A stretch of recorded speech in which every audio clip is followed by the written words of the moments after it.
final es simplemente un tejido humano que tiene puntos rojos y algunos menos rojos, en donde esos puntos rojos es la célula que está con problemas y que es el cáncer.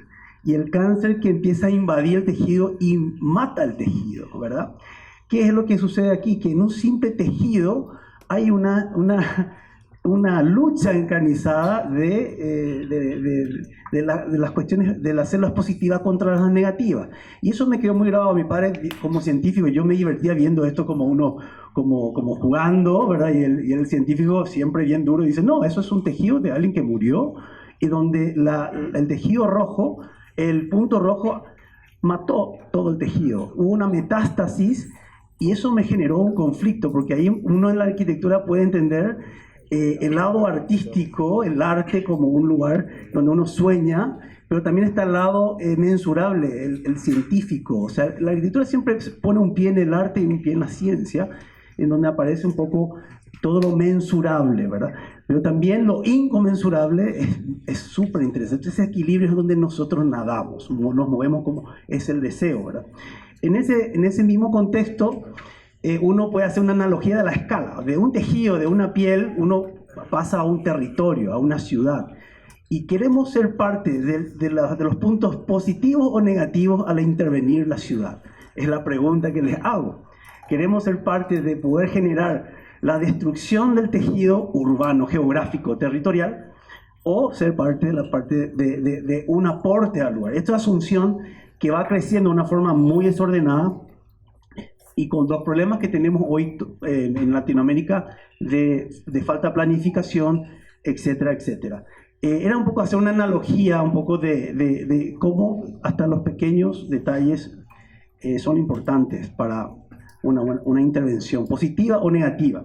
Bueno, Asunción está al lado del río Paraguay y tiene una vista al vacío, que es el Chaco. No sé si anda el mouse. Se puede ver, bueno, esto es un poco el Gran Chaco.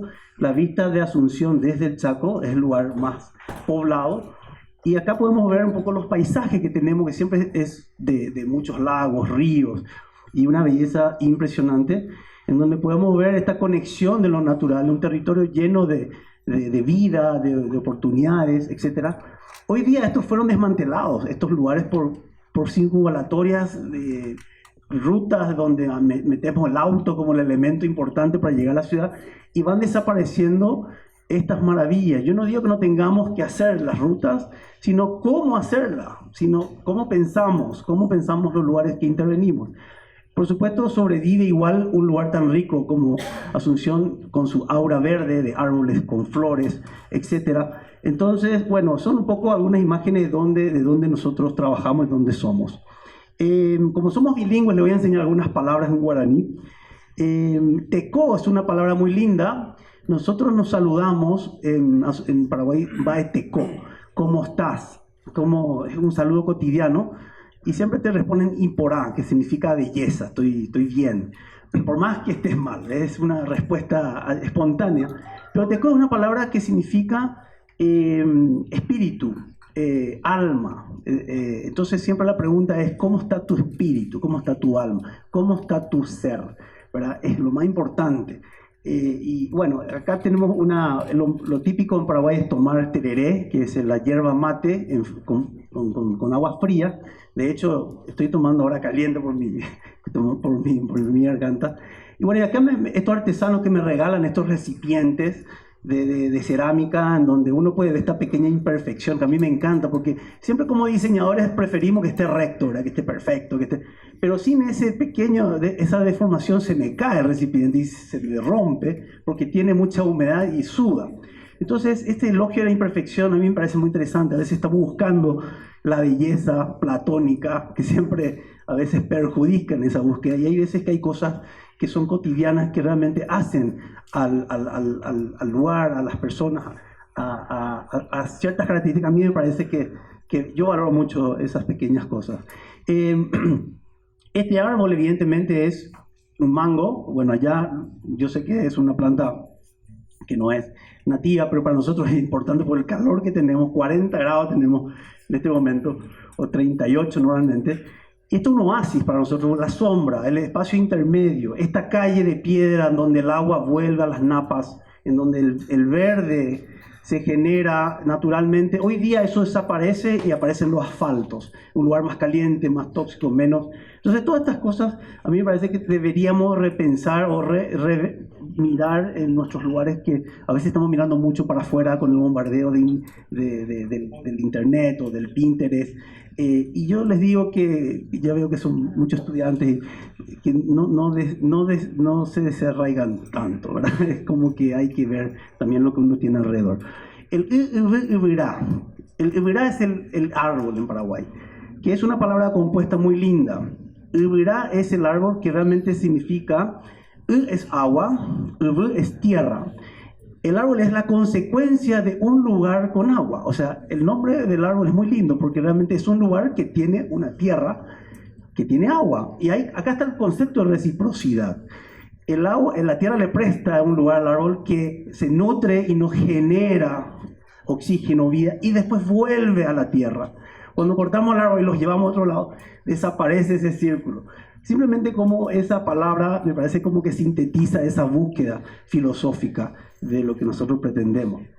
Y también, bueno, soy muy respetuoso a los pueblos originarios, en donde empiezan a dejar huellas o dibujos incompletos, inconclusos, desde la memoria de lugares que ya no existen. Por ejemplo, este lago, que es muy lindo, en donde vemos como una especie de fachada, ¿verdad?, de todo el bosque, y vemos animales en planta, en corte, ellos lo imaginan de distintas maneras y lo sintetizan en un grabado que me parece genial, casi primitivo, pero que te cuenta un poco toda esa historia del sitio. Y también, evidentemente, el miedo a la destrucción medioambiental. Estos son dibujos que ya tienen muchos años y ya hoy día son están muy en boga por todos los problemas que existen.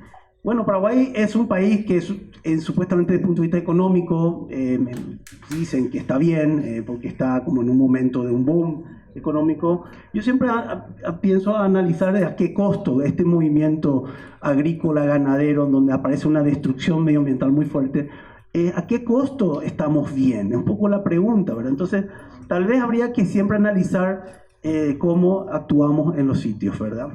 Siempre, bueno, tal vez es un poco pesimista lo que voy mostrando, pero nosotros como arquitectos tenemos que ser optimistas, ¿verdad? Siempre. Yo siempre creo que a veces pienso de forma pesimista para actuar de forma optimista. Una cosa es pensar y otra cosa es el hacer, ¿verdad?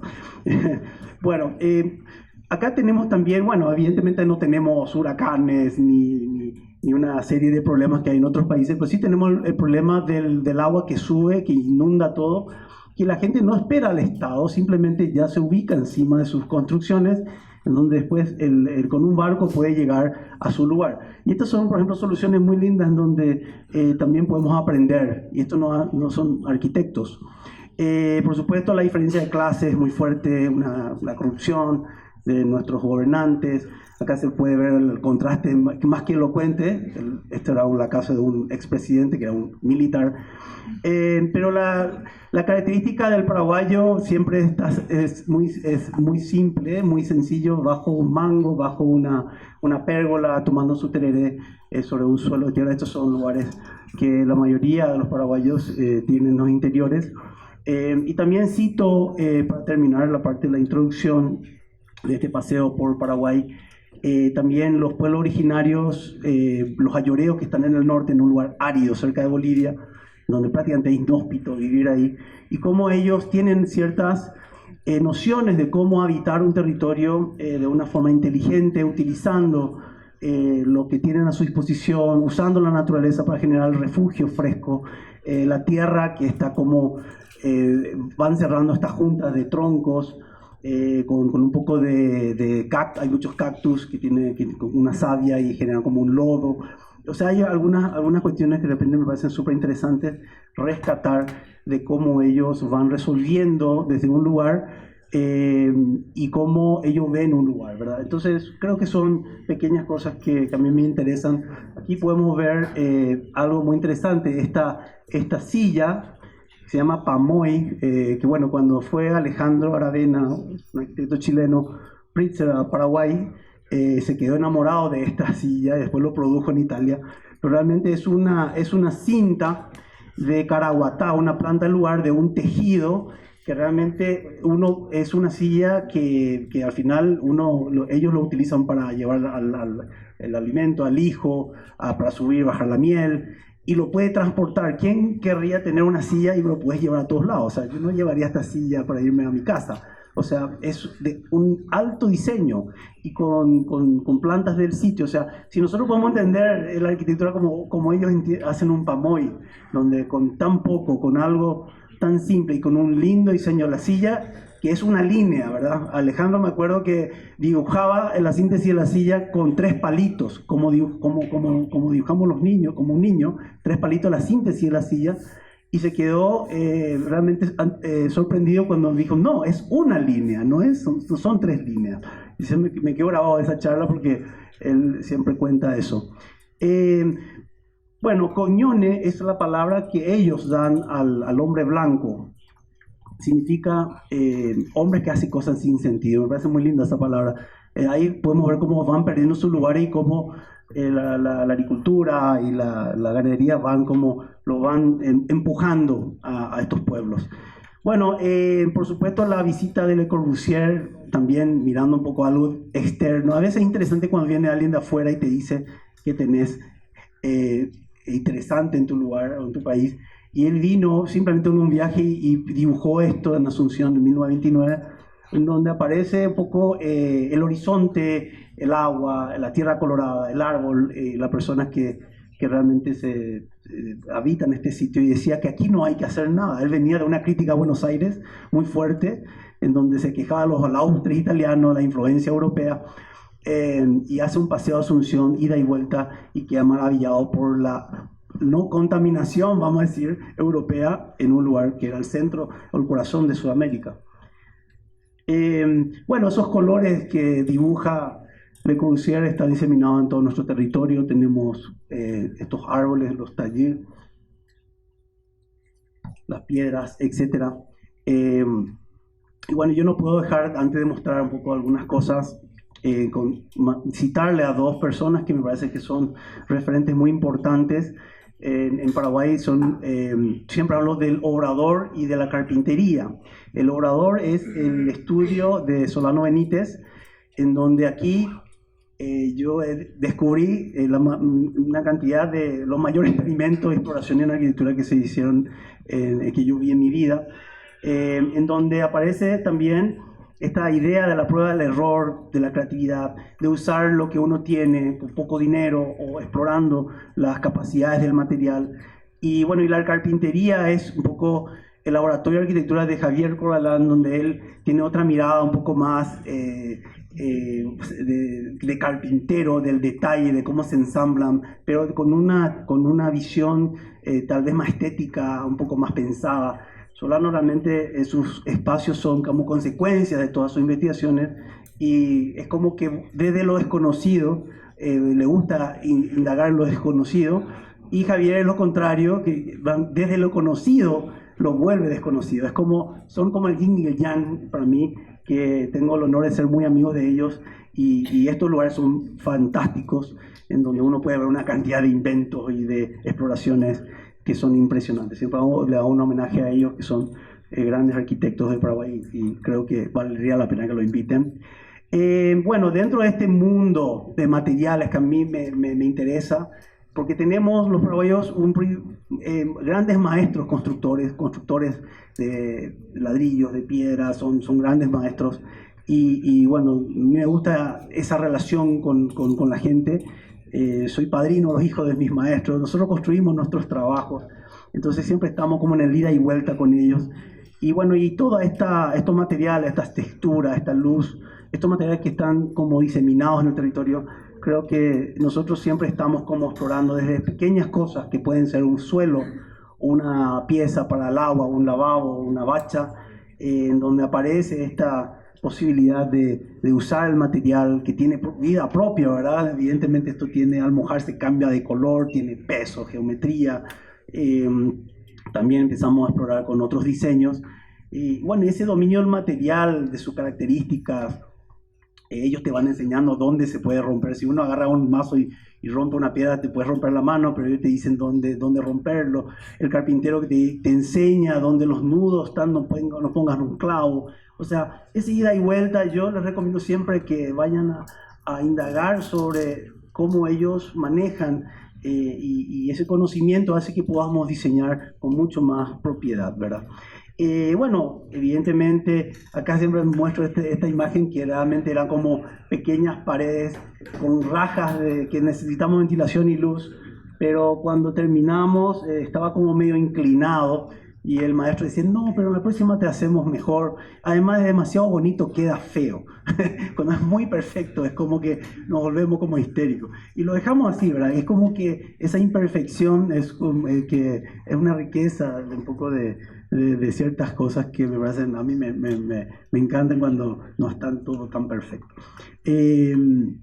Bueno, también evidentemente cuando nos invitan a hacer con maderas reforestadas para una empresa, yo le digo, bueno, lo hacemos en un lugar y utilizamos estas maderas de reforestación que nos pidieron hacer algo. Hicimos una escalera en un homenaje a un gran arquitecto argentino que se llama Rafael Iglesias, que estuvo en Paraguay muchas veces, y hicimos esta idea, una escalera muy sencilla alrededor de un eje con el peso como un elemento primordial y este movimiento que al final parece escultórico, pero debe funcionar. O sea, si esto puede ser lindo, pero si no funciona, no sirve. O sea, nosotros como arquitectos tenemos que hacer que funcione. Y el secreto está en la raja que tenemos ahí abajo. Esa pequeña raja hace que podamos utilizar toda la superficie o todo el largo de la escalera en dos sentidos, y eso hizo que, bueno, este homenaje sea completo, ¿verdad? Bueno, acá voy a empezar a mostrar algunas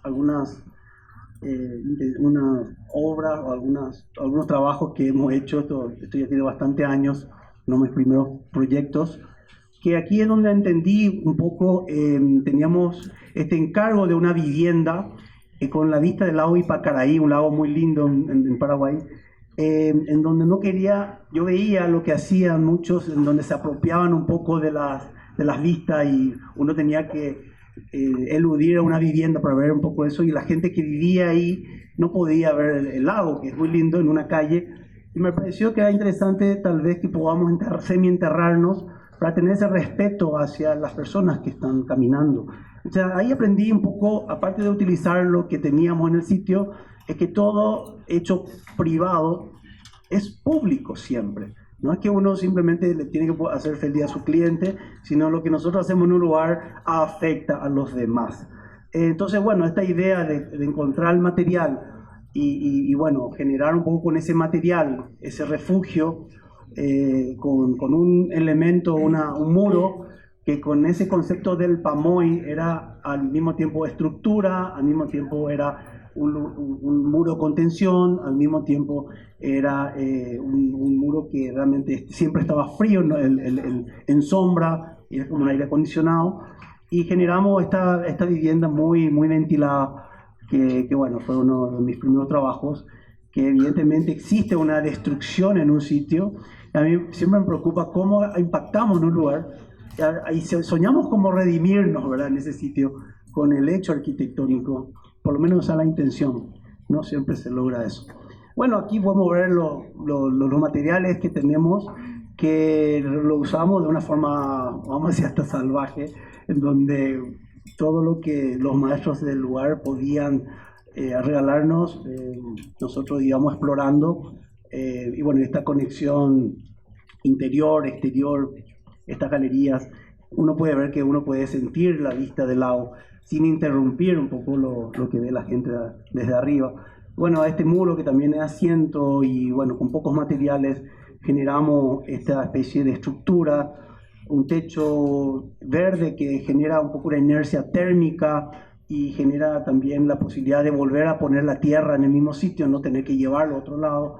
Y bueno, esto fue como mi primera obra en donde empezamos a aprender, tal vez muy diseñada por ese momento de recién recibirnos y bueno, pero bueno, un poco como experiencia. Nosotros trabajamos con dos grupos, siempre como somos constructores, tenemos un grupo que trabaja con el ladrillo, con los materiales que conocemos, el hormigón, el concreto, las maderas. Y tengo otro grupo que trabaja con la tierra. Y al mismo tiempo nosotros íbamos aprendiendo esa técnica de la tierra cuando estábamos haciendo estas construcciones. Entonces esto que voy mostrando es como medio cronológico y iban trabajando estos dos grupos en forma paralela. En este caso, bueno, esto es una casa de un pescador donde un amigo siempre había un árbol en el lote, en el solar, y bueno, ahí siempre hacíamos el pescado, qué sé yo. Y bueno, la verdad que lo que hicimos fue atrapar esa sombra y generarles un lugar donde ellos querían ir con la familia. Y bueno, con cero presupuesto, prácticamente usamos también materiales muy crudos. Esas maderas son del encofrado que hicimos esta terraza, lo pusimos después en los linderos y en el portón principal. Y bueno, esta idea de un lugar que está lejos de Asunción, en donde necesitaban seguridad, entonces dijimos, bueno, vamos a hacer los muros que se puedan cerrar, abrir, para que podamos tener esta idea de como un cofre, ¿verdad? Como que, bueno, esto es un poco cuando estamos construyendo, y ese muro no tiene junta, ese muro tiene prácticamente toda la brisa del río Temuco, entra en este lugar, ahí se puede ver cómo se puede intuir lo que pasa afuera, en donde dentro de un patio uno puede subir a la terraza, y bueno, una vivienda muy austera. Bueno, estas son mis hijas, hoy día están mucho más grandes, y bueno, acá podemos ver un poco la materialidad, que muy prácticamente al desencofrar y al ubicar estos muros, estas estructuras, este muro de piedra, la casa se culmina. Bueno, ahí vemos también el resto de las maderas. Aquí vuelvo a mostrar un poco esta especie de viga, que es un techo que está apoyando en los muros, y esta viga cubre una luz larga en lugar de la sala comedor, donde está el lugar de la parrilla. Pero normalmente, bueno, siempre como arquitectos queremos estirar la línea como diseñadores, ¿verdad? Evidentemente yo no estoy en contra de eso, pero también nosotros diseñamos con la calculadora, entonces los metros cúbicos que no podíamos hacerlo, nosotros pensamos que es muy coherente a la estructura y al peso que necesita, o sea, a la luz que necesitamos cubrir con una viga que nos armaba el lugar para sentarnos y disfrutar de este hermoso lugar que es Villa Florida en Paraguay.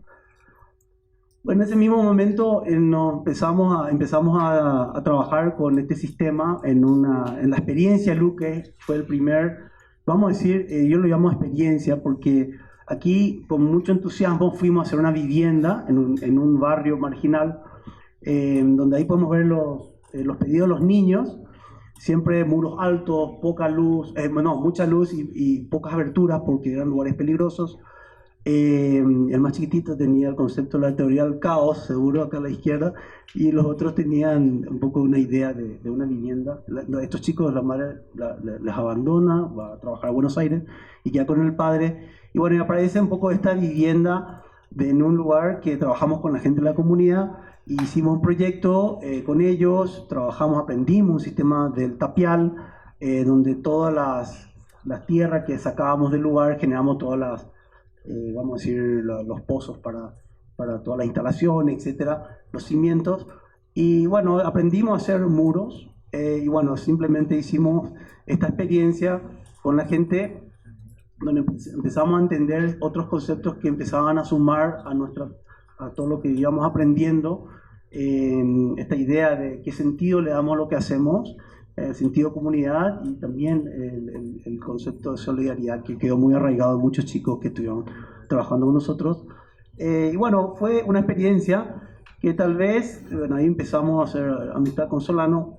Está mi hija, hoy tiene 25 años, y bueno, no es que trabajaban, no, esto no es explotación infantil, claro, simplemente estaban ayudando porque era un sistema muy amable, prácticamente todos podían colaborar. Y bueno, aparece un poco esta vivienda que, bueno, estaba metido entre dos mangos, dos árboles muy grandes en sombra, y la gente empieza a cortar eso porque querían preservar la casa. O sea, evidentemente hay cosas que de repente nos apuramos los arquitectos a darle las soluciones, pero hay que comprender mejor los lugares para darle la atención que se merece. Y creo que fue una enseñanza de que tal vez fue un fracaso en ese sentido, de regalarles algo que después fueron como modificando sin apropiarse. Y es un poco una lección muy linda porque al final uno no debe tener miedo al fracaso. Muchas veces uno comete un error y hay que aprender de ese error para poder hacer algo mejor. De todas maneras, esta vivienda sigue y bueno, era fresca, ahora es más caliente y la pintaron, la cambiaron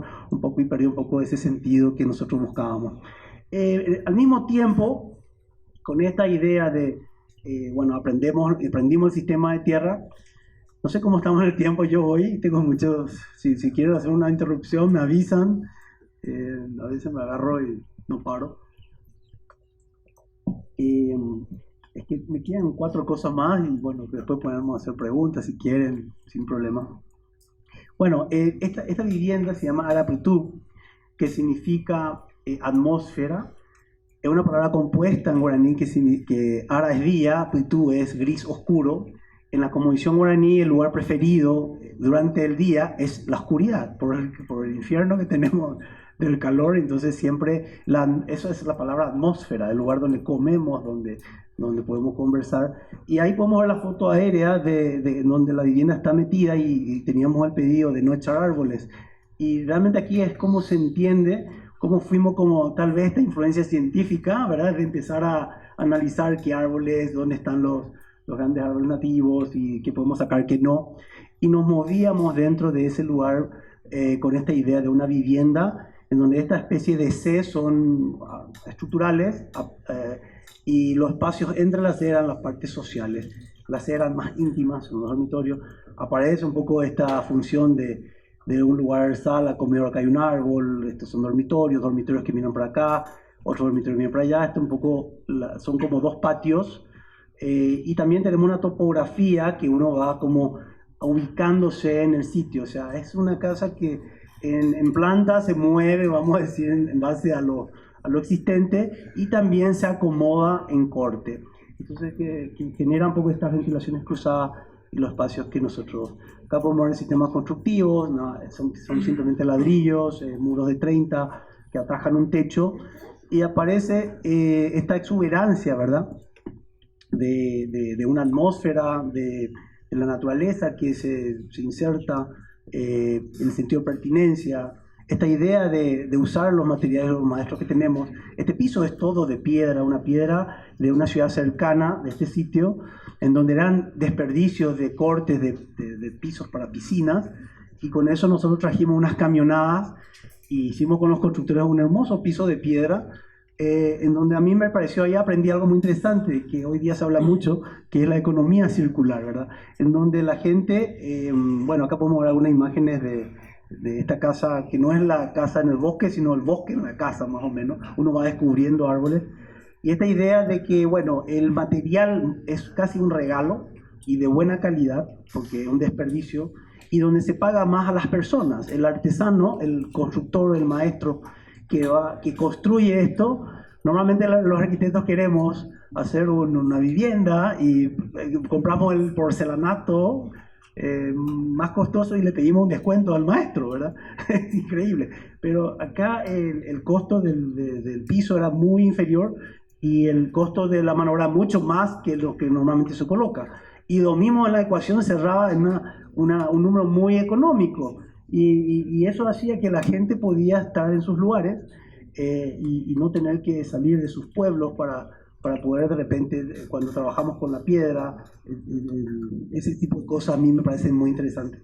Cuando aparece, entonces es como que hay un vínculo del interior con el exterior.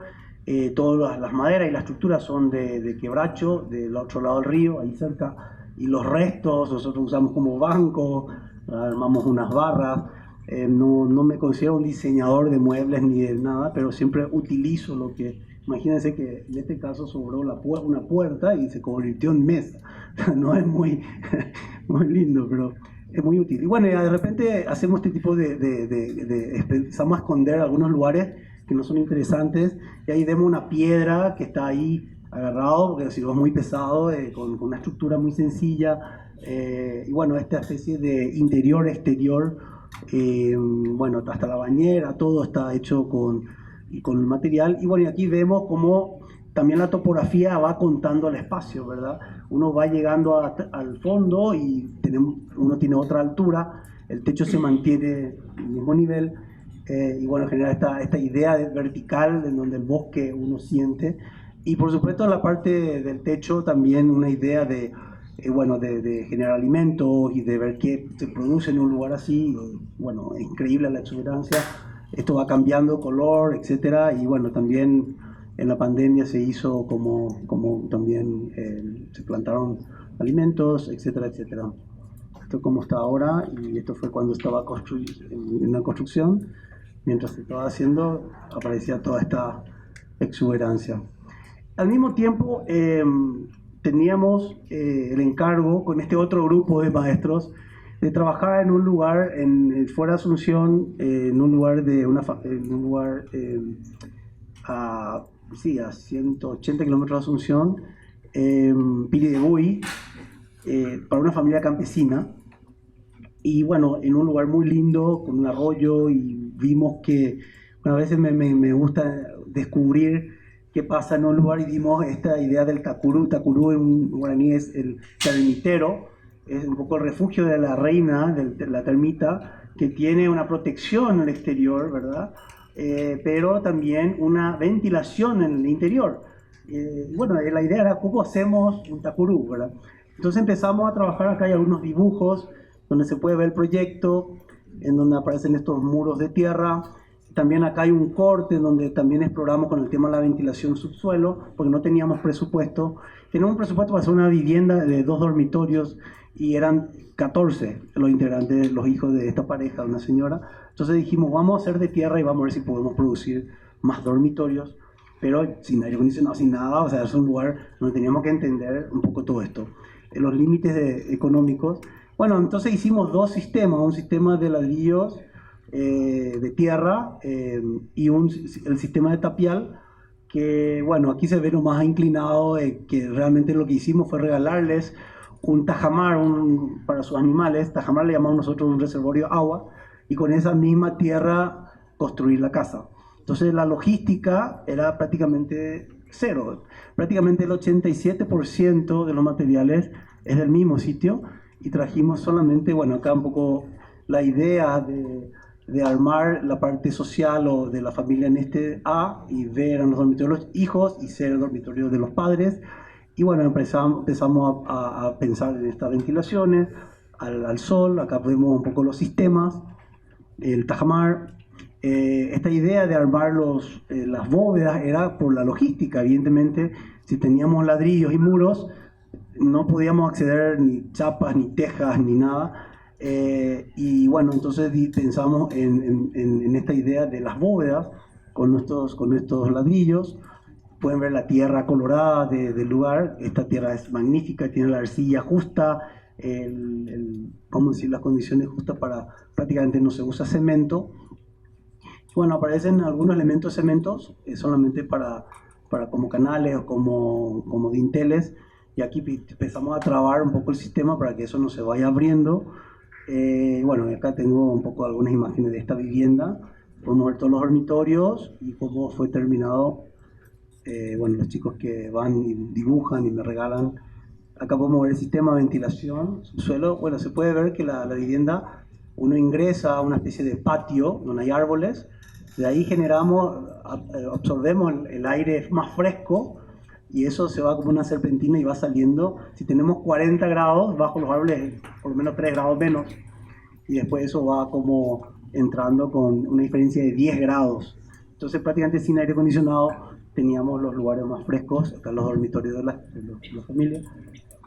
Acá podemos ver las serpentinas que tenemos, son todos callos cerámicos para que eso pueda absorber el fresco a 2 metros en cualquier lado. Siempre la temperatura se mantiene estable, entonces el aire caliente se transforma.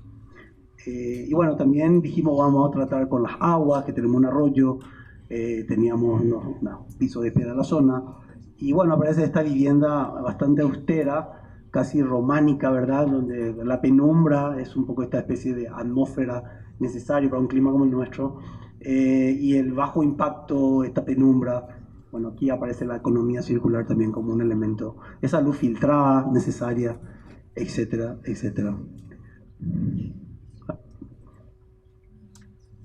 Bueno, y después ellos van habitando, la gente.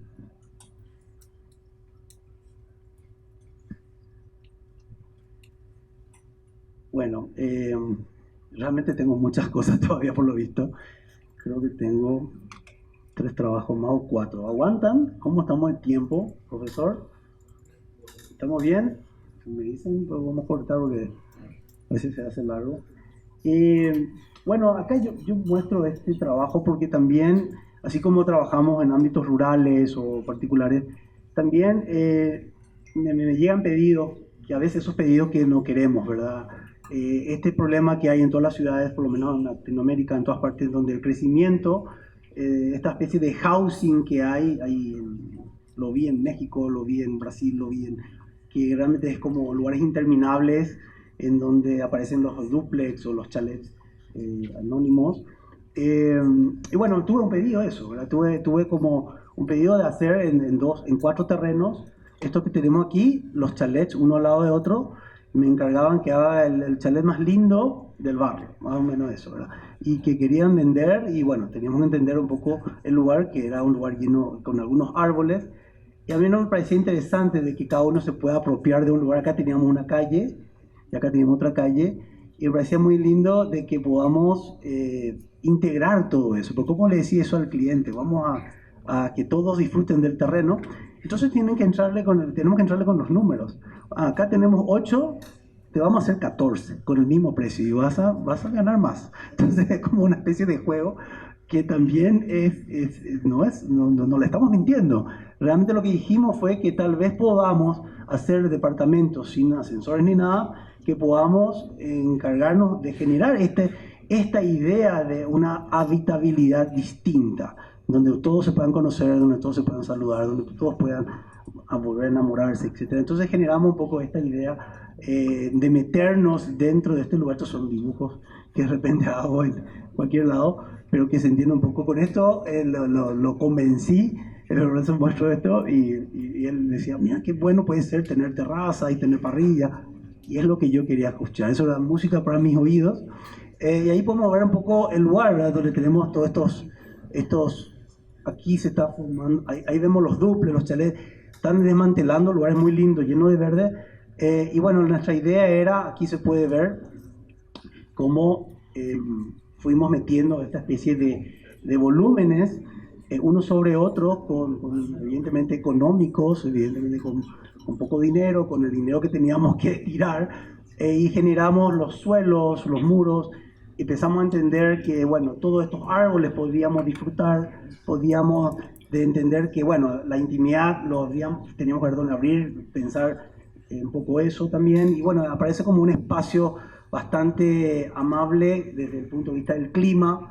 Esto estaba en la construcción, hoy día está lleno de plantas, de flores, en donde algunos tocan el suelo, otros no, pero lo lindo de esto es que uno puede pasar por las galerías de uno, de otro, como eran nuestras casas de antes, donde uno se conocía, uno se saludaba, y bueno, uno disfrutaba un poco de este verde. Estas son las terrazas de los departamentos, y bueno, un poco medio laberíntico.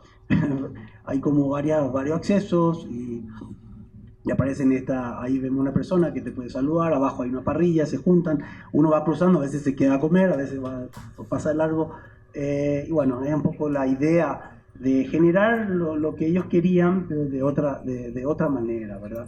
De todas maneras, fue un desafío. Aparecen las hamacas paraguayas, y bueno, esta densidad, esta idea de cómo pensar la inversión también, y esta idea de la habitabilidad que soñamos, es un poco lo que aquí empezamos a explorar. Por eso que estas historias construidas siempre tenían como un enfoque, ya sea desde el punto medioambiental, en este caso era cómo pensar de otra manera un lugar que se está destruyendo, un lugar muy lindo en la periferia que está creciendo de una forma desordenada. Y a mí me parecía que por lo menos hagamos un gesto de pensar distinto y darle un valor a un lugar que me parece que merecía. En ese momento el otro grupo, el grupo de los terrícolas, tenían este trabajo, donde una señora ve esta otra vivienda en el bosque, y me dice, yo quiero una casa también como muy parecida a Arapuitú, esta idea de meternos. A mí me parecía que este suelo era distinto, era un bosque bajo, donde el agua realmente se quedaba en el lugar, y era un bosque distinto, un poco más bajo. Entonces dijimos, no, acá lo que tenemos que hacer es la menor huella. Entonces hicimos un punto, como una especie de isla en ese bosque, con una señora que es profesora de yoga, que bueno, con esta idea lo llamamos Miriquiná, porque teníamos este amigo que hasta hoy está, nos visitaba en la obra, hoy día está gordo, y increíblemente, bueno, hicimos esta vivienda que realmente es un esquema muy sencillo, es un volumen de tierra en donde vamos abriendo, donde vamos descubriendo el bosque muy fresco, y en el centro está todo el tema del agua, del fuego, quería chimeneas, fuego, todos los baños, y con medios niveles uno va como subiendo a cada lugar. Imagínense que en este lugar uno ingresa por aquí, acá tenemos el atelier, la sala de yoga sobre una piedra que tiene agua, esto es muy lindo, y con un medio nivel ya empieza la parte íntima, que es su sala, cocina, y vamos subiendo y tenemos los dormitorios de los hijos, y le hicimos también una especie de mirador en la terraza. Entonces esta vivienda, que es muy interesante porque la huella es mínima, y vamos entendiendo esta idea de meter luz, de meter, bueno, evidentemente no son muy buenos ellos, son buenos en la tierra, pero con la piedra no eran muy buenos, pero ese era otro grupo que eran más buenos, entonces empezaron a explorar con edición de este muro que es bastante feo, pero funciona igual. Eh, y, y bueno, siempre con un presupuesto muy bajo, evidentemente hicimos esta torrecita en un lugar que es muy lindo, y entendíamos que con la lluvia eso se inundaba y no había forma de sacar el agua. Entonces dijimos, vamos a aprovechar eso y vamos a hacer una isla realmente. Esto se inunda y se llena de agua, y atrapamos el agua con algunos tajamares, unos reservorios, y bueno, con esto podemos ver un poco la vivienda, el interior, la terraza, fíjense la huella. Y bueno, esto también aparece cuando el agua deja su marca y empezamos a atrapar algunos pozos y la naturaleza hizo su trabajo. Esto no sé si quiero mostrar. Esto parece, perdón, me parece que me equivoqué de charla. Bueno, aquí, esto es, bueno, ya que estamos, ¿verdad? Un segundo.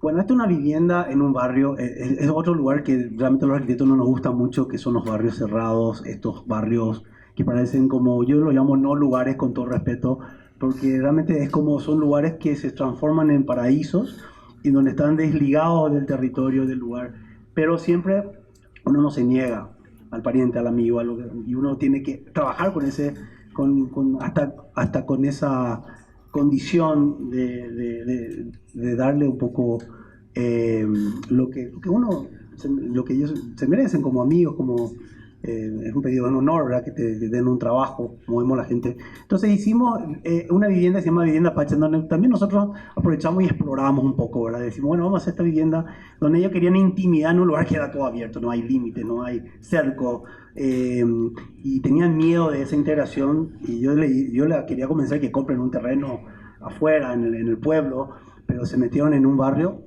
Y bueno, entonces teníamos un terreno así, sin nada, ¿verdad? Con una pequeña pendiente, y lo que hicimos fue un sistema bidireccional de ladrillos, y metimos todos sus dormitorios en un semisubsuelo para que ellos tengan la intimidad. Y aparece esta vivienda que lo construimos con amigos, con el hijo de Solano, tiene un grupo muy lindo, se llama Mínimo Común, y ellos empezamos a trabajar con estos planos, esto está recién terminado, en donde exploramos un poco esta luz, esta intimidad, esta ventilación. Por supuesto teníamos aquí más presupuesto, entonces dijimos, bueno, vamos a hacer dos muros inclinados, metimos una luz muy linda, y ahí vemos como esa imperfección que me encanta, ¿verdad? Porque esto nosotros pedimos que sea perfecto y y salió así. Y a mí me pareció que estaba bueno, ¿verdad? Como que es muy humano ver con la luz a una cierta hora el trabajo del artesano, ¿verdad? Y eso, por supuesto, tenemos que contarles al cliente. Nos pueden decir, cambia todo, hacer de nuevo, o también tenemos que convencerles de que hay una poesía siempre con la luz cuando hay este tipo de situaciones. Entonces, bueno, la vivienda es una especie de frame house en un barrio. Ahí vemos abajo está el dormitorio, es importante, aparece abajo la cocina, medio nivel, etcétera, etcétera, la pileta, el espacio, la luz, una puerta vertical. Y bueno, esta es una vivienda que es nuevita. A mí me asusta un poco porque me duele decirlo, pero me parece muy arrogante, ¿verdad? Entonces no la quiero mostrar. Esta la tenía para otra charla y apareció aquí. Pero realmente no tiene nada de malo, simplemente es como que a veces uno se asusta, uno puede hacer cosas que en el fondo algunas cosas le gustan y otras no tanto, y hay que hacerse cargo, ¿verdad? Pero lo importante es que ellos están muy felices, ¿verdad? Y eso también es importante. Bueno, después cambiamos de escala. Me quedan dos más. Y con esto termino. El edificio San Francisco fue un pedido ya en la ciudad, en Asunción, donde teníamos este lugar de colinas, de cerámica y de árboles, y vamos a decir, una orientación muy fuerte que es el oeste, noroeste, donde aparece un poco esta especie de manto de ladrillo. Y bueno, también con esta misma filosofía queríamos trabajar, no es que pensamos en mimetizarnos en el barrio, sino que eso surge del sitio porque eso es lo que hacemos, ¿verdad? Esos son los materiales que existen, y me parece que es como una especie de hermano mayor, como me dijo un arquitecto, es el hermano mayor del barrio. ¿Eh? Y bueno, y esa idea del impacto también de utilizar el agua, de las ventilaciones cruzadas, de bueno, estos dibujos. Acá podemos ver son departamentos donde acá hay algunos detalles constructivos que realmente es un muro de ladrillo, no es prefabricado, se va construyendo piso por piso sobre una estructura que se agarra del hormigón, y aparece un poco esta idea de un barrio que está al lado del microcentro histórico. Y bueno, aparece también este gesto de dar un paso para atrás, de darle un respiro a la calle, y bueno, y esta especie de lenguas que salen en cada departamento, donde está la parte de la parrilla, en donde un homenaje a Lucio Costa, que decía que bueno, uno puede llamarle al hijo cuando tiene que comer. Entonces siempre tener estos edificios de 4, 5, 6 pisos es un poco la medida ideal para ciudades como las nuestras. Bueno, este muro curvo que hicimos con las casas que no eran históricas pero que estaban ahí, lo hicimos, ahí hablamos del reciclaje, de la reutilización del material. Hicimos una especie de muro curvo para atajar un poco los cimientos de los vecinos y al mismo tiempo recoger el agua. Aparece este muro. Y bueno, aquí podemos ver el fenómeno de la luz fuerte, filtrada, que genera un poco esta expresividad y estos espacios menos calurosos, esta conexión con el barrio, con la ciudad, con el horizonte. La utilización de maderas simples, colgadas, más que comprar una mesa costosa para 8 personas, acá con 3 vigas teníamos para 20. Y bueno, esta idea de usar los materiales como la encontramos, como en su lugar natural. Bueno, aquí podemos ver el interior de bueno, la terraza, la exuberancia del verde alrededor, y este edificio que es bastante silencioso, que bueno, de noche también aparece como una pequeña lámpara en el lugar.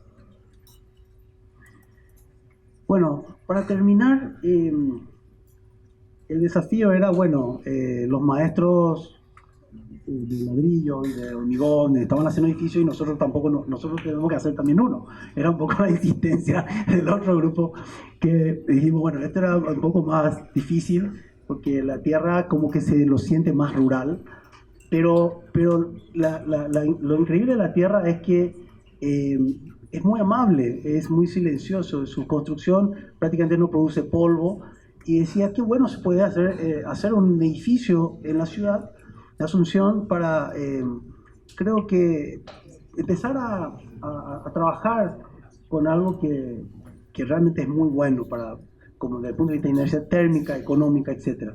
Entonces, bueno, el planteamiento de hacer departamento en un pequeño lote muy chico, creo que tiene 9 por 23, donde hicimos departamentos, generamos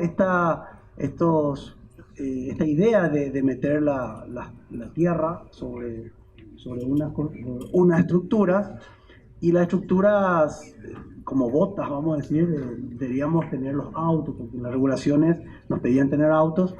Y bueno, aparece esta especie de edificio de tierra, pero que también tiene un contacto muy interesante con la vecindad. Y nos pareció, en vez de hacer un muro, dejar abierto ese acceso. Tenemos en una esquina una casa antigua muy linda, que también hacemos como una especie de gesto hacia ese edificio existente. Y bueno, ahí podemos ver la vivienda, que está al lado de una esquina, y es como que también hicimos una pequeña plazoletita enfrente que tenga una pequeña perspectiva. Y bueno, esta idea de la estructura al costado era como, en vez de hacer algo caliente, regalarle flores, pájaros, aromas al barrio. Y bueno, acá podemos ver el edificio. Hoy día eso está cubierto de verde, de flores, y es muy lindo porque el interior de ese espacio del acceso es realmente no un acceso, es una gran galería donde la gente se va apropiando y se va como metiendo. Hay una terraza muy... Aquí como ve el barrio, es como que el edificio siento que no es muy agresivo. Acá podemos ver en la planta, en un poco de este contexto urbano, donde aparece el edificio que está aquí, ¿ven? Y esto está lleno de verde hoy día, prácticamente como una especie de patio más vertical. Bueno, Asunción, acá hay un parque público, el río Paraguay, el Chaco, el centro histórico, y bueno, este barrio que se está transformando, se llama Valois. Bueno, esta idea de la ventilación cruzada, la penumbra, un respeto a la tierra, porque evidentemente tiene muchas patologías, entonces nos despegamos con todos los diseños o todo lo que producimos, siempre tiene que ver con una atención evidentemente al conocimiento vamos a decir, de los materiales, y bueno, estas intenciones de que también haya ventilaciones.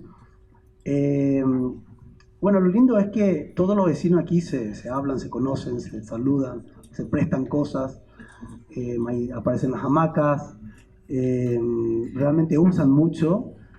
Y bueno, voy a terminar porque creo que son las últimas. Ahí es pet friendly, ahí hay un perro. El último piso tiene una doble altura. Bueno, acá hay algunos lugares que pidieron cerrar, entonces cerramos, etcétera, etcétera. Bueno, aquí me gusta mucho estos apartamentos chiquititos que la gente como que va metiendo su vida, y eso es lo que meten más plantas y gatos. Es muy linda la idea de generar el contacto, que los departamentos normalmente no le conocemos a nadie, y acá se conocen todos, y se saludan, y bueno, y disfrutan también de esta terraza, que es un poco lo que con esto quería terminar la charla. Bueno, esto es un video, pero no voy a mostrar porque es largo. Y con esto termino. Discúlpeme porque me fui un poco con el tiempo. Muchísimas gracias por la atención, y si quieren alguna pregunta estoy para lo que quieran.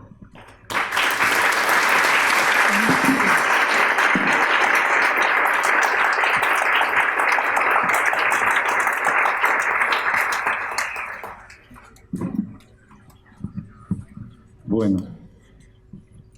mis estudiantes tenían clase a las 7 de la mañana de historia. Yo les dije, venga para la charla.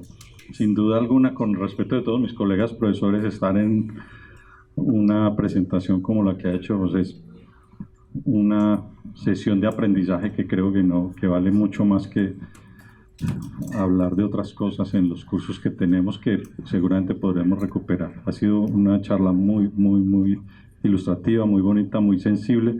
Creo que tiene mucho que ver afortunadamente, con las preocupaciones que nosotros mismos tenemos en el contexto en el que estamos. Ya lo podremos conversar mejor con José. Comentarios o preguntas que quieran hacer en este momento, yo les paso este micrófono para que José pueda contestar con aquel otro. Obviamente hay tantos temas que centrarse en alguno es injusto, pero sobre todo pensando una pregunta para el auditorio, para los estudiantes, para el proceso creativo que todos tenemos y que a veces es tan difícil arrancar es muy difícil, o sea, enfrentarse a la hoja en blanco. Tenía dos preguntas. La primera es precisamente ustedes cómo arrancan ese proceso, y la segunda, que es un poco más, ¿cómo decirlo?, como más de vida, es, yo sé que ustedes constantemente están en una reinvención de sus procesos, de sus búsquedas, y a la vez eso, ¿cómo ha sido en el tiempo? ¿En qué momento? O sea, ¿qué ha pasado como un momento de inflexión que has dicho, bueno, esto que estábamos haciendo, hay un aprendizaje técnico muy grande, porque, por ejemplo, no lo hablaste, pero las losas técnicas de las cubiertas es casi que algo que se trae de cómo hacer oficinas y se utiliza acá para hacer terrazas habitables y terrazas verdes, o sea, es como un ejercicio de sensatez muy bravo. Pero entonces ¿en qué momento ese aprendizaje que tenías y ese recorrido profesional tiene un giro abismal y empiezas a incluir otras cosas que hacen que tu obra prácticamente sea la misma, aunque los proyectos sean diferentes, ¿no? Sí, la verdad que, a ver, yo siempre cuando eso con los estudiantes, siempre aclaro que, bueno, este tema de la sostenibilidad es un tema que habla y eso uno va aprendiendo, evidentemente mirando cuando uno ve un cauce lleno de basura y empieza a preocuparse por cómo actuamos en un lugar, ¿verdad? Como seres humanos, ¿verdad? En un territorio, y se vienen muchas preguntas en donde cómo tenemos que actuar, ¿verdad? Entonces las oportunidades de proyectos o de cargos, creo que son oportunidades como para ver si podemos decir algo, ¿verdad? O sea, cuando aparece todo este boom inmobiliario, bueno, nos aparecen estos encargos y dijimos, ¿vamos a hacer edificios vidriados calientes o vamos a proponer algo distinto? Entonces, yo creo que viene como una intención, ¿verdad? Pero donde empezamos a aprender, digo yo, cuando yo estuve en la academia, en la Asunción, siempre estamos mirando para afuera, siempre estamos mirando a los arquitectos, evidentemente, los míos, lo que que uno tiene que evidentemente conocer. Iba a hacer, de repente, iba a hacer, tenía que producir información. Hola, hola. De Ramón Gutiérrez, tenemos que relevar. Y bueno, y ahí es donde empecé a descubrir que hay lugares anónimos que no tienen grandes nombres, arquitectos o eran constructores, en donde uno sentía en la piel al entrar a una galería o un aljibe o el aroma del jazmín y la atención de las personas, que sin tener nada que ofrecerte te ofrecían lo que no tenían. Y aparecía como un mundo que realmente hacía que podamos bajar a tierra todo lo que vemos en esta idea del mundo arquitectónico, del impacto que hace un edificio lindo en un lugar. Y me parecía que teníamos que también empezar a encontrar un poco sentido.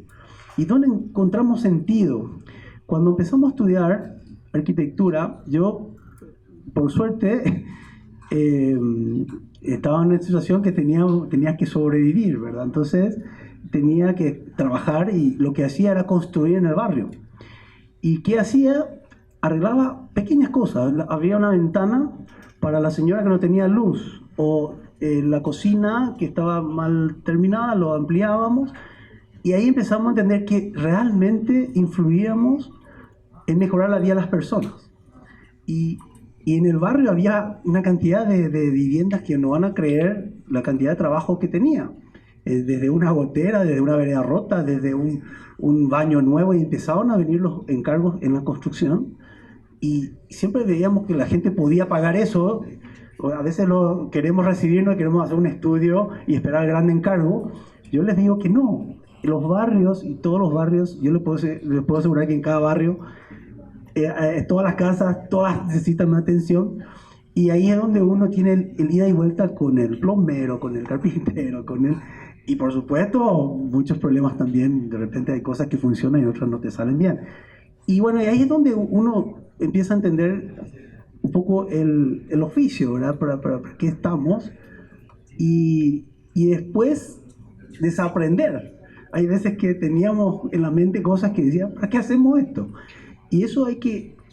Y yo tuve esa suerte de poder descubrir que con 2 ladrillos, con un escombro, uno puede hacer una pared de 5 centímetros, agarrado con unos pelos, que era la oficina del obrador de Solanonite. Y yo decía, wow, y era poesía, ¿verdad? Era una cosa increíble, y no salía nada. O sea, tenías el dinero para hacerlo, podía hacerlo.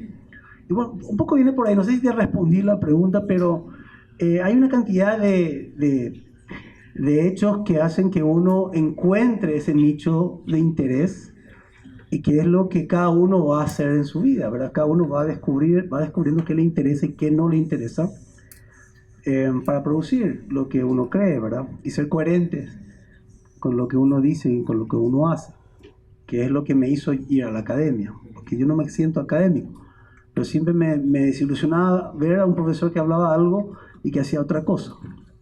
Y eso era un poco algo, eso confunde.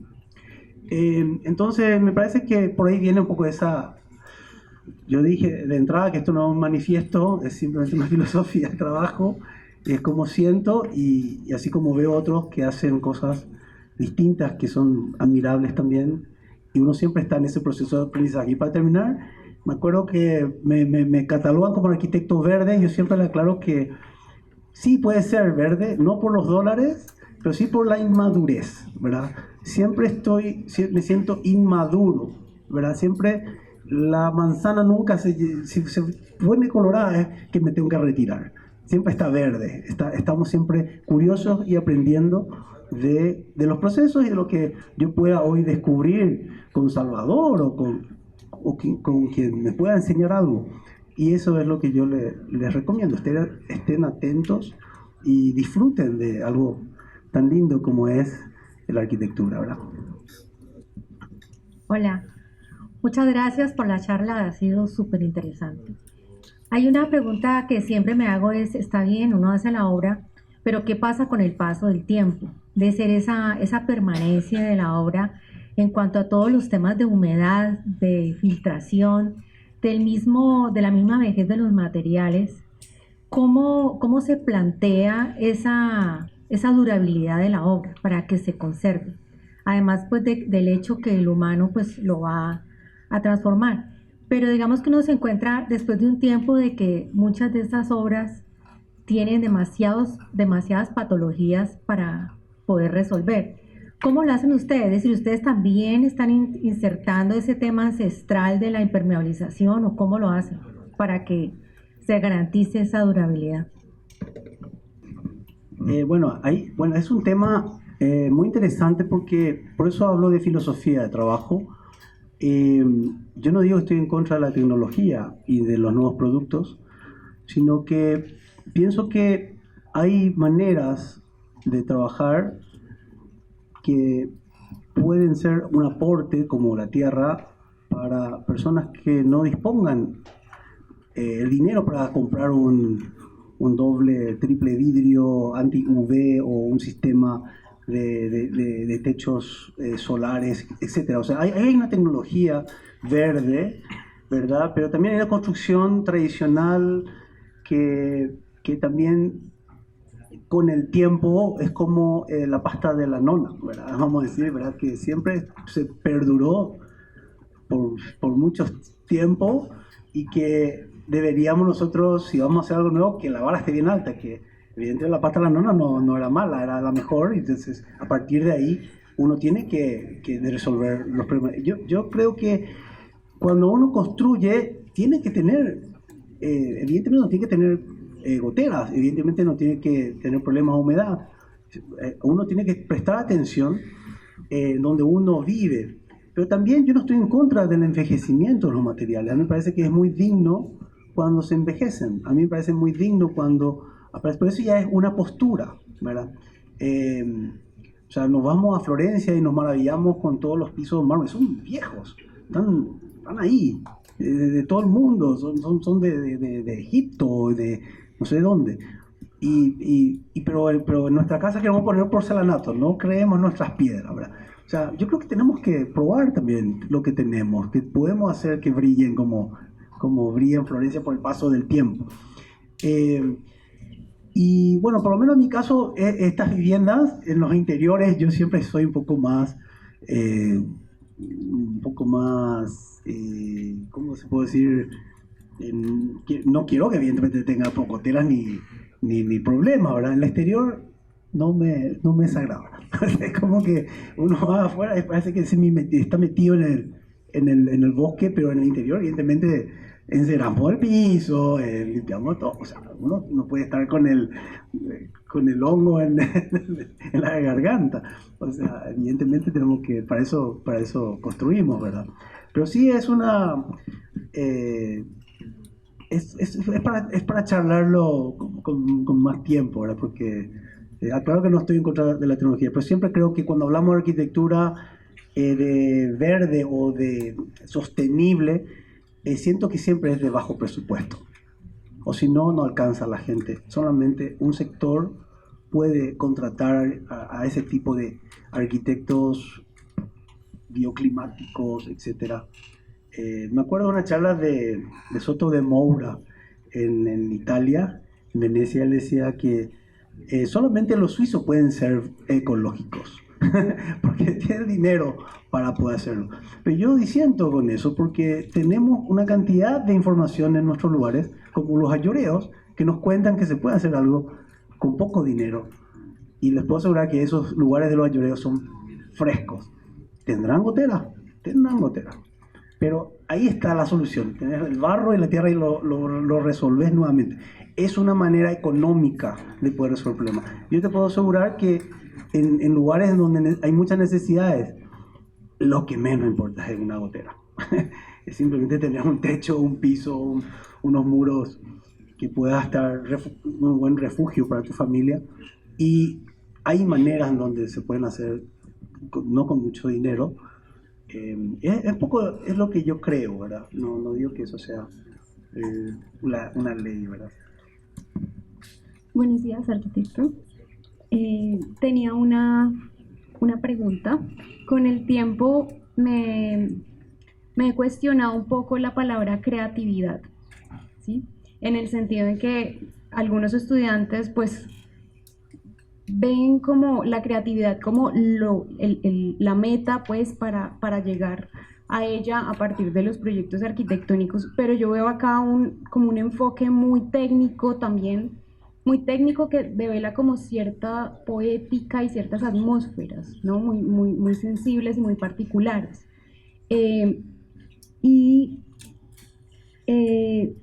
Siento que, no sé si a veces para ser creativos haya que ver como el pasado para de pronto hacer las cosas de manera distinta a lo que nos plantean, pero no sé cuál es digamos, el pensamiento que usted tiene sobre esta palabra creatividad. Es una pregunta muy interesante, ¿verdad? Y puede ser polémica, ¿verdad? Y yo mostré dos referentes. Uno que trabaja desde el desconocimiento como Solano, que explora y genera una construcción que produce poesía, pero como una consecuencia. Y el otro maestro no, el otro está mirando los ángulos para que sea bello, ¿verdad? Entonces, la creatividad uno lo puede ver de distintas maneras, ¿verdad? Como una consecuencia o como una especie de búsqueda. A mí me da un poco miedo, y lo dije, que esa búsqueda platónica de la belleza a veces no apartan de ella. Queda es como más abstracto y queda como unas muecas, ¿verdad? De repente de buenas ideas, pero que después no funcionan. O sea, yo creo que el tema de la creatividad, cuando lo escuchan a Solano, él siempre dice que hay una crisis de la imaginación.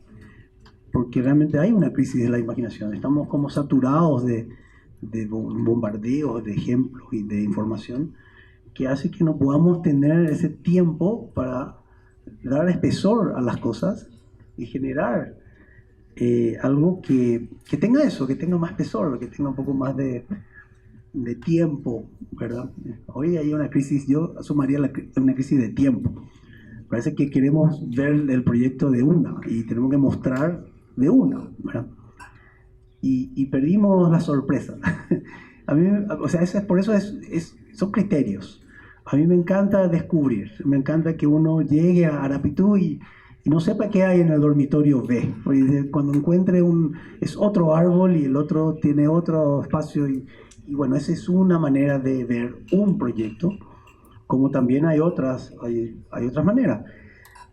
El campo creativo sí, yo creo que, no sé si puedo responderte con propiedad, es un tema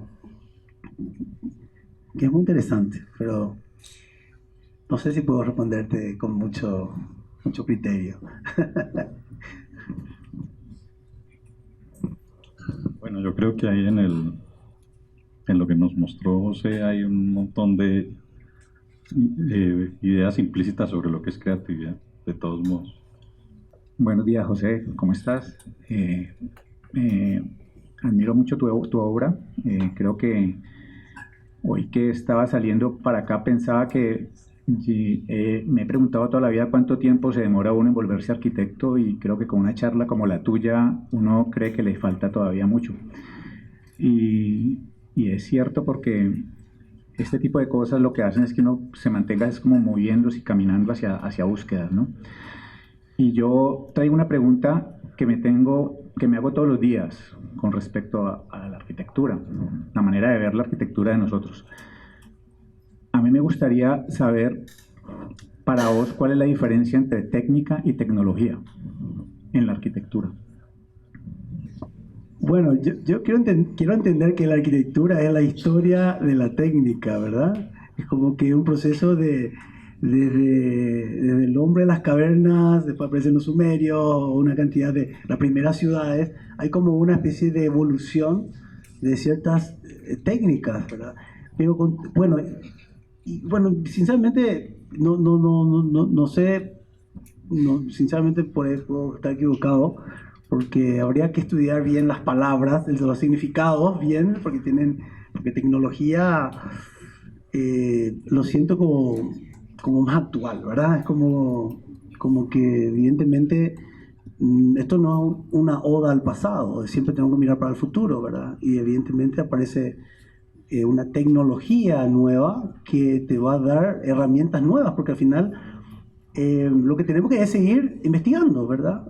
O sea, yo sé que hay un mundo paramétrico, hay un mundo hay otros mundos de geometrías distintas que tal vez, yo no digo que yo lo sentí cuando estuve en Chicago, en el IIT, todas las impresiones que hacían de 3D inspirado en caparazones de tortugas con unas formas impresionantes. Yo creo que, bueno, Zaha trabajaba con estas cuestiones también, pero yo lo que quiero es que eso esté, que toque tierra, o sea, que no quede simplemente como formas o como, vamos a decir, buenas intenciones, ¿verdad? Pero creo que ahí hay un mundo de investigación que está en todas las universidades, ¿verdad? Yo creo que simplemente hay que ver cómo eso baja a tierra, o sea, cómo esa tecnología, pero no sé si me estoy equivocando con los conceptos, ¿verdad? A mí, o sea, a ver, yo quiero, tal vez es lo que yo pienso, ¿verdad? Siempre hablo porque soy también docente, ¿cómo pensamos, cómo actuamos en clave contemporánea, ¿verdad? En clave contemporánea en el sentido de cómo entendemos nuestro tiempo. Evidentemente cuando aparece la revolución industrial, aparecen nuevos materiales, aparece un boom el exceso de materiales, aparece Las Vegas en un desierto porque había un fenómeno económico. ¿Cuál es hoy día la clave? Independientemente de todos los conocimientos, todas las tecnologías, ¿cuál es el momento, qué tenemos que hacer hoy? ¿Cuáles son los problemas que tenemos hoy? tenemos muchos más materiales que antes, muchos más ejemplos. Yo creo que estamos en un momento de más conocimiento increíbles. Pero ¿cómo actuamos? ¿Será que es interesante usar esa tecnología en un tiempo como hoy o no? Entonces, ahí es donde me parece que yo siento que hay un resurgir de ciertas técnicas que pueden ser útiles, entendiendo la clave contemporánea, no como un estilo, ¿eh? No es que el contemporáneo tiene que hacer cajitas y ya está. No, es cómo impactamos en un lugar. Y viene por ahí un poco mi preocupación, ¿verdad? De que tal vez todas estas maneras que están ahí vuelvan a salir de su oscuridad, ¿verdad? Es como que los layers que hay en un lugar, nosotros los borramos, ¿verdad? Y creo que hay que trabajar sobre layers, con mucho cuidado, ¿verdad? Es un poco en este tiempo, ¿verdad? No sé si te puedo responder, pero bueno. Hola, José. Muchas gracias por todas las historias que nos has contado. Y retomando el tema de historias, al principio arrancaste diciendo que eran historias construidas. Y en el proceso has contado que construyes lo que diseñas.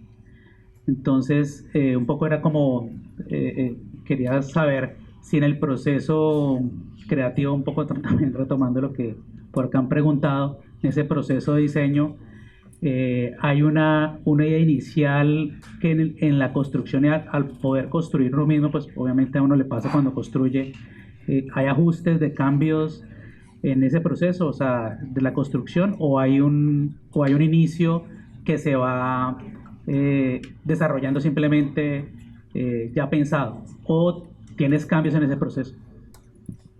Y bueno, la verdad que hay algo que es muy interesante cuando uno empieza a indagar y a trabajar con los maestros, que nosotros construimos nuestros proyectos, es justamente el conocimiento que tienen ellos sobre algo específico, ¿verdad? Y a veces nosotros los arquitectos queremos darle un dibujo creativísimo, un lugar, una cosa muy linda, y normalmente ellos lo miran con ojos de la experiencia y dicen, no, esto no se puede hacer, esto es un fracaso, esto se va a romper, esto no funciona. Y ahí es donde uno puede encontrar una especie de ida y vuelta muy interesante donde construimos. A veces nuestros dibujos creemos que son por más lindos que sean, ellos los tienen que resolver, ¿verdad? Y fracasan. Porque realmente ellos tienen el conocimiento de cómo se ensamblan todo. Y hay que tener la humildad de poder aprender y decir, realmente esto es mejor. O sea, es como que nosotros diseñamos un zapato precioso y le demos un zapatero. No va a tirar en la cabeza, ¿verdad? Porque él tiene la experiencia. Y creo que pasa eso un poco en todo. En Arapitú hay una anécdota muy linda, donde hay una escalera que se agarra de unos tirantes para subir al techo, esta terraza verde. Y tuve la visita del gran maestro argentino Miguel Ángel Roca, que fue con todos sus alumnos. Para mí fue un honor que él esté en ese lugar, nos fuimos a recorrer la obra. Y él hablaba de que miren cómo una escalera, que preciosa esta escalera, cómo me gusta, miren los detalles. Esto hizo un buen arquitecto que ha dibujado y lo ha dado al carpintero para que resuelva, que haga esta escalera. Y yo lo miré y le dije, realmente mi dibujo fracasó.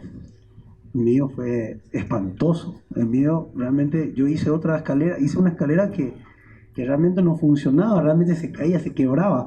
Y el carpintero me dijo, acá tenés que mover, acá tenés que apostalar, tenés que poner un hierro.